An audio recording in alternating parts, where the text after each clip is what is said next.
7화 선공개 영상이 공개되었는데요. 드디어 고생만 하던 태풍과 미선에게 봄바람이 불기 시작했습니다.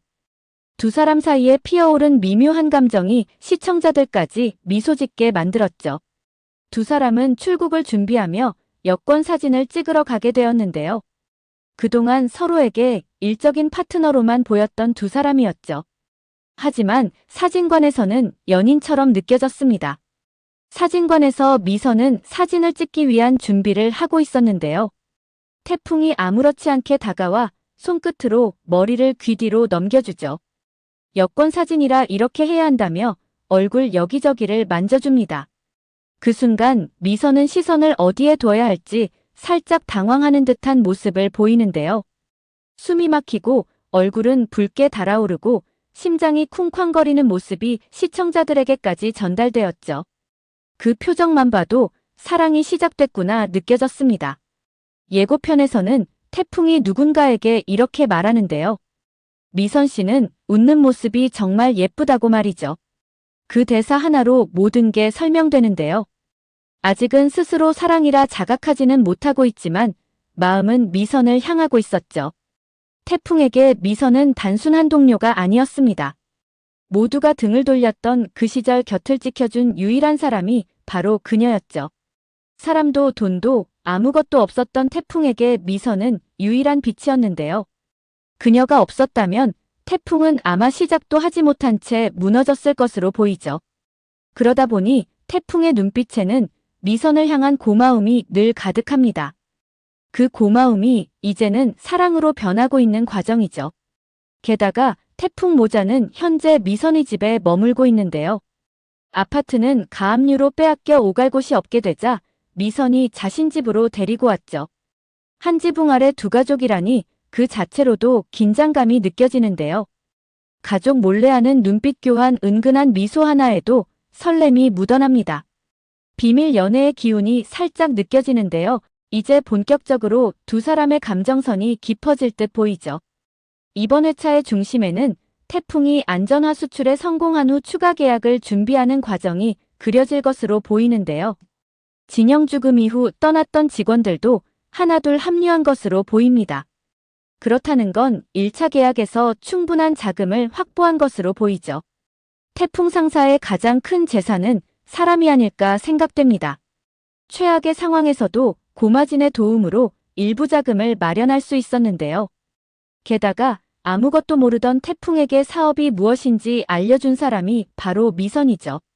아버지의 갑작스러운 죽음 이후 모두가 태풍 상사는 끝났다고 말했는데요.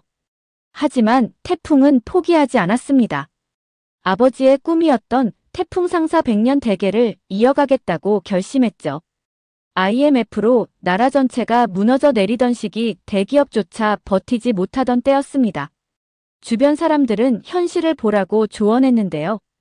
고마진을 포함해 직원들도 하나둘 떠났죠. 모두가 태풍 상사는 재기 불가능하다고 말했습니다. 폐업하고 상속 포기 신청을 하라는 조언들이 이어졌습니다. 하지만 태풍에게는 아버지의 꿈을 버리라는 말로 들렸죠. 게다가 자신이 무너지면 어머니까지 무너지기에 결코 포기할 수 없었습니다.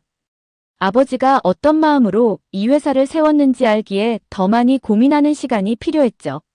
결국 그는 혼자가 되었습니다. 텅 빈 사무실에 앉아 밤새 불 꺼진 거리를 바라보며 정말 끝일까를 스스로에게 되물었는데요. 그때 유일하게 남은 사람이 미선이었습니다. 아버지 강진영이 가장 아끼던 직원이었죠. 하지만 미진조차도 폐업 신청하라는 말에는 정말 좌절감이 몰려왔는데요. 그 순간 태풍은 결심했습니다.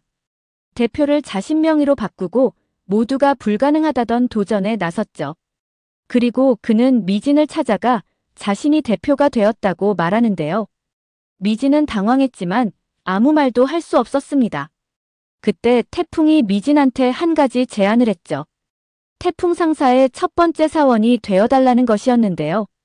그 진심에 미진은 제안을 받아들였죠. 두 사람은 손을 맞잡았고 그 손엔 희망이 묻어 있었죠. 두 사람은 부산으로 향했습니다.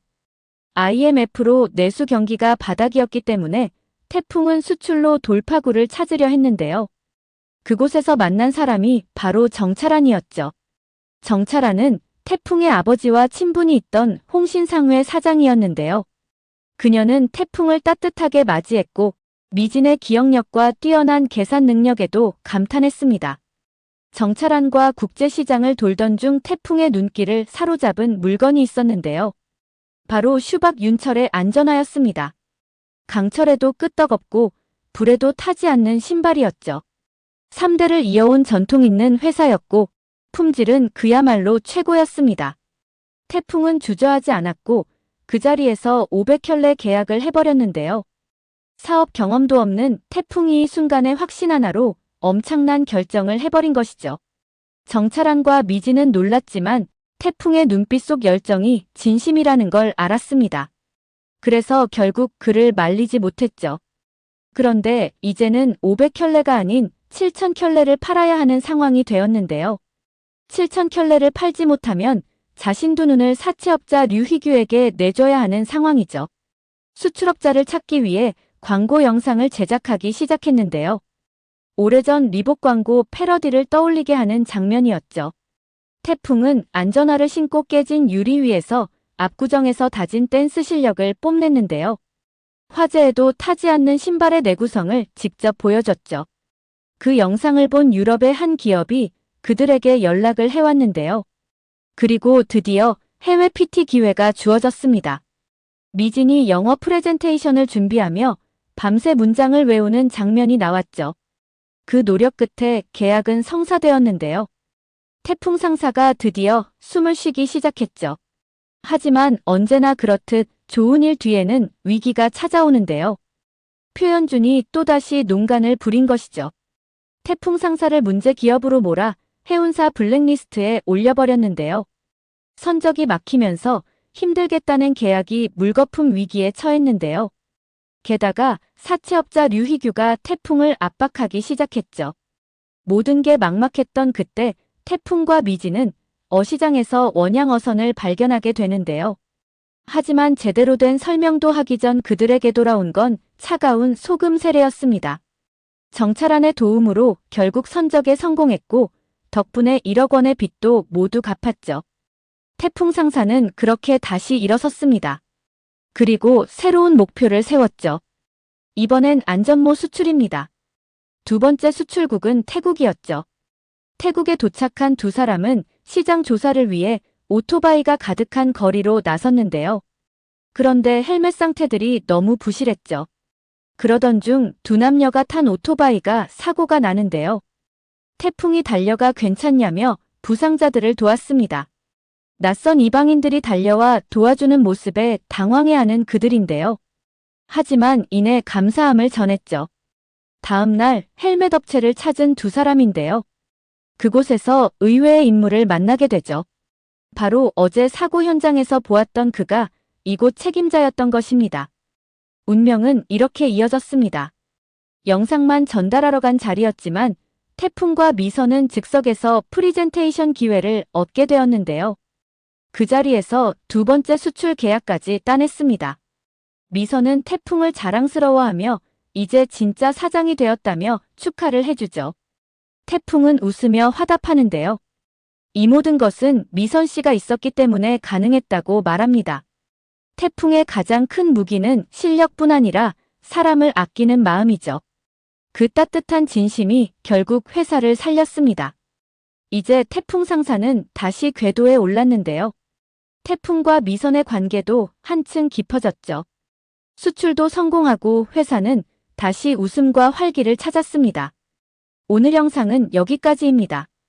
구독, 좋아요는 언제나 제게 큰 힘이 됩니다.